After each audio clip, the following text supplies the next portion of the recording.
சாதி இருக்கிற வரையில் இவன் தமிழனாகவும் ஒன்றுபட முடியாது, தெலுங்கனாகவும் ஒன்றுபட முடியாது, மலையாளியாகவும் ஒன்றுபட முடியாது, மராத்தியனாகவும் ஒன்றுபட முடியாது.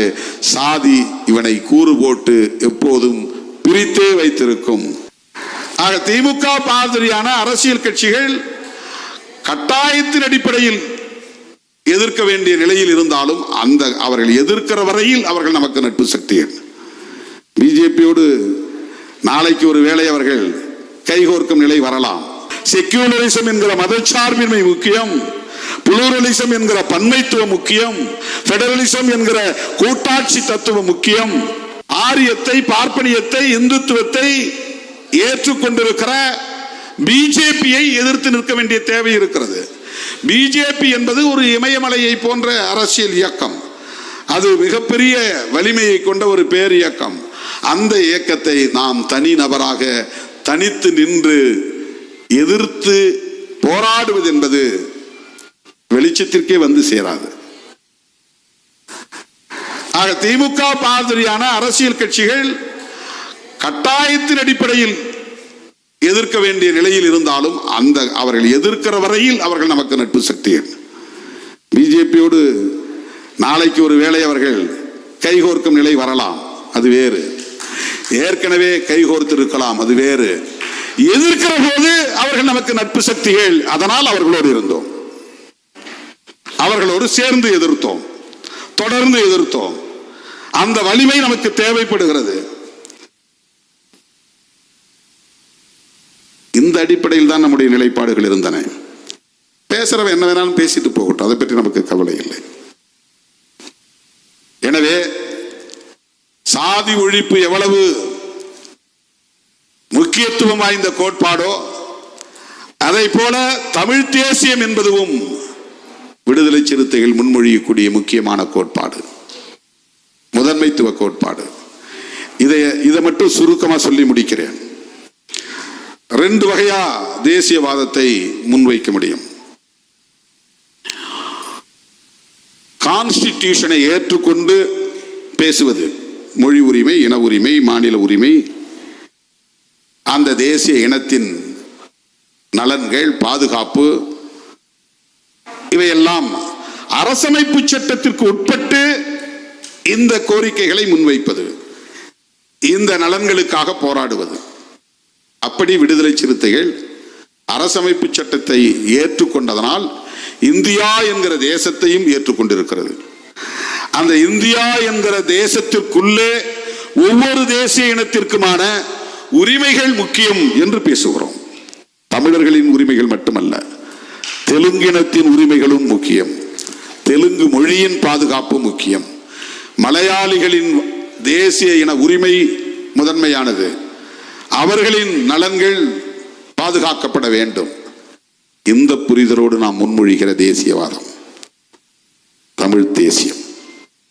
இன்னொரு முறை என்னன்னா, இந்த கான்ஸ்டிடியூஷன் நாங்கள் ஏற்றுக்க மாட்டோம், இது எங்களுக்கு உடன்பாடானது இல்லை. பார்லிமெண்ட்ல நாங்கள் நிற்க மாட்டோம், சட்டமன்றத்தில் நாங்கள் நிற்க மாட்டோம், ஏன்னா இந்த கான்ஸ்டிடியூஷன்ல எங்களுக்கு உடன்பாடு இல்லை, இந்த தேசத்தோடு நாங்கள் இணைந்திருக்க மாட்டோம், தனி நாடு தமிழ்நாடு வேண்டும் அப்படின்னு வைக்கிற ஒரு கோரிக்கை. இது ஒரு பார்வை. தமிழ்நாட்டிலே அப்படி தமிழ்நாடு விடுதலை படை என்கிற ஒரு இயக்கம் உருவானது. தமிழரசன் அதற்கு தலைமை தாங்கினார். அந்த இயக்கம் கருவறுக்கப்பட்டு விட்டது என்றுதான் சொல்ல வேண்டும், அழித்தொழிக்கப்பட்டு விட்டது. பஞ்சாபை தனிநாடாக்க வேண்டும் என்று போராடிய அகாலித்தல் அமைப்பு இருந்தது. அவர்கள் மத வழி அடிப்படையிலே சீக்கியர்களுக்கு ஒரு நாடு வேண்டும் அப்படின்னு கேட்டாங்க. காலிஸ்தான், அகாலித்தல்ல காலிஸ்தான். இந்தியாவிலே அப்படி பல பேர் தனிநாடு கோரிக்கைகளை வைத்த காலம் உண்டு. ஆனால் மொழி அடிப்படையிலே தமிழர்களுக்கு என்று தனிநாடு வேண்டும் என்ற கோரிக்கையை வைத்தவர் பொன்பரப்பி தமிழரசன், எங்க ஊருக்கு பக்கத்து ஊருக்காரர்.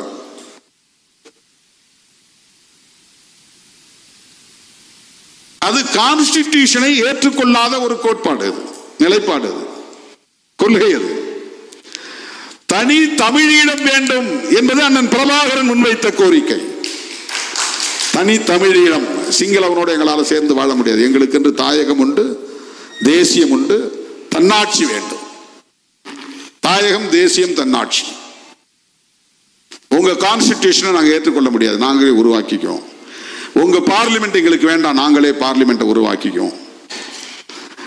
உங்களுடைய வர்த்தக உறவு தனி நாடுகள் என்கிற அடிப்படை, ஓ நாடு என் நாட்டுக்கு இடையில வர்த்தக உறவு வைத்துக் கொள்வோம். எங்கள் உற்பத்தி எங்களுக்கானது. இது ஒரு தேசியம். இது கான்ஸ்டிடியூஷனை ஏற்றுக்கொள்ளாத தேசியவாதம். நாம் இங்கே முன்வைப்பது இந்திய அரசமைப்பு சட்டம், புரட்சியாளர் அம்பேத்கர் அவர்களால் வகுத்தளிக்கப்பெற்ற சட்டம். அந்த சட்டத்தின்படி இந்தியாவை ஒரு சமத்துவ இந்தியாவாக வென்றெடுக்க வேண்டும். அதற்கு சுதந்திரம், சமத்துவம், சகோதரத்துவம் என்கிற உயிர் மூச்சு கோட்பாடுகள் முக்கியம். செக்யூலரிசம் என்கிற மதச்சார்பின்மை முக்கியம். புளூரலிசம் என்கிற பன்மைத்துவம் முக்கியம். பெடரலிசம் என்கிற கூட்டாட்சி தத்துவம் முக்கியம். இதையெல்லாம் ஏற்றுக்கொண்ட விடுதலை சிறுத்தைகள் கட்சி, எங்கள் தாய்மொழி தமிழ், அது நீண்ட நெடிய பாரம்பரியம் உள்ள ஒரு மொழி. அந்த மொழியை இந்தி அழித்துவிடக் கூடாது, அதை பாதுகாக்க வேண்டும். அந்த மொழியை பேசுகிற தேசிய இனம் தனித்துவத்தோடு இயங்க வேண்டும். அவர்களை பிறமொழி பேசக்கூடியவர்கள் ஆதிக்கம் செலுத்தக்கூடாது. எங்களுக்கென்று உருவாகி இருக்கிற மாநில அரசு சுதந்திரமாக இயங்க வேண்டும். இந்திய ஒன்றிய அரசின் தலையீடுகள் இருக்கக்கூடாது. அதற்கு எங்களுக்கு தேவை மாநில சுயாட்சி. ஆக மாநில சுயாட்சி தான் நாம் பேசும் தமிழ் தேசியத்தின் முதன்மையான கருத்தியல். இரண்டாவது மிக மிக முக்கியமானது, அம்பேத்கரின் பார்வையில் சாதி ஒழிப்பதன் மூலம்தான் தமிழ் தேசியத்தையும் பாதுகாக்க முடியும், தேசிய இனங்களின் நலன்களை பாதுகாக்க முடியும். ஏனென்றால் சாதி இருக்கிற வரையில் இவன் தமிழனாகவும் ஒன்றுபட முடியாது, தெலுங்கனாகவும் ஒன்றுபட முடியாது, மலையாளியாகவும் ஒன்றுபட முடியாது, மராத்தியனாகவும் ஒன்றுபட முடியாது. சாதி இவனை கூறு போட்டு எப்போதும் பிரித்தே வைத்திருக்கும். எனவே அந்த மொழி அடிப்படையிலான தேசிய இன ஓர்மை உருவாக வேண்டுமானால் பாரதிய ஜனதா முன்மொழியக்கூடிய மதவழி தேசியத்தை அனுமதிக்க கூடாது.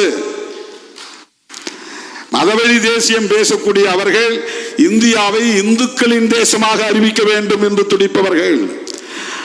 அப்படி என்றால் இந்து மதம் அங்கீகரிக்கிற சாதிய கட்டமைப்பை பாதுகாக்க வேண்டும் என்பதற்காகத்தான் சாதி பெருமையை பேச சொல்லுகிறார்கள். நீ பறையன்னு பேசு, உனக்கு என்ன வேணாலும் உதவி செய்கிறோம். சங்கராச்சாரி உட்பட அத்தனை சங் பரிவார்களும் சாதி பெருமையை பேசக்கூடியவர்களை ஊக்கப்படுத்துவார்கள். திருமாவளவனை திட்டு, அவனை விமர்சனம் பண்ணு, அவனுக்கு எதிராக பேசு, மாதா மாதம் கைக்கூலி வாங்கிக்கோ. இப்படி நம்மளை வச்சு பிழைக்கிறவன் நிறைய பேர் இருக்கிறான். இப்போ திருமாவளவனை திட்டினால் பிழைக்க முடியும், பயிறு கழுவ முடியும். ஏனென்றால் அவர்கள் சாதியை வளர்ப்பதற்காக ஒரு தேசியத்தை பேசுகிறார்கள், மதவழி தேசியம். நாம் சாதியை ஒழிப்பதற்காக ஒரு தேசியம் பேசுகிறோம். எனவே நாம் பேசும் தமிழ் தேசியத்தின் இன்னொரு கூறு சாதி ஒழிப்பு. இந்த இரண்டு அம்சங்களையும் உயர்த்தி பிடிக்கிற இயக்கம் ஒரே இயக்கம் விடுதலை சிறுத்தைகள் கட்சி தான். இதை பிரகடனப்படுத்துகிற மாநாடுதான் வருகிற ஆகஸ்ட் 17 உளுந்தூர்பேட்டையில் ஒருங்கிணைக்கப்படுகிறது. இதுவரையில் நாம் நடத்திய மாநாடுகளை எல்லாம் வெல்லக்கூடிய மாநாடாக இந்த மாநாடு அமைய வேண்டும். எஞ்சியுள்ள 30 நாட்களும் நீங்கள் தீவிரமாக களப்பணி ஆற்ற வேண்டும். ஒவ்வொரு கிராமத்திலிருந்தும் வண்டிகள் புறப்பட்டு வர வேண்டும். அந்த மாநாட்டை வெற்றி பெற செய்ய வேண்டும் என்று கேட்டு கொடையளித்த தோழர்கள்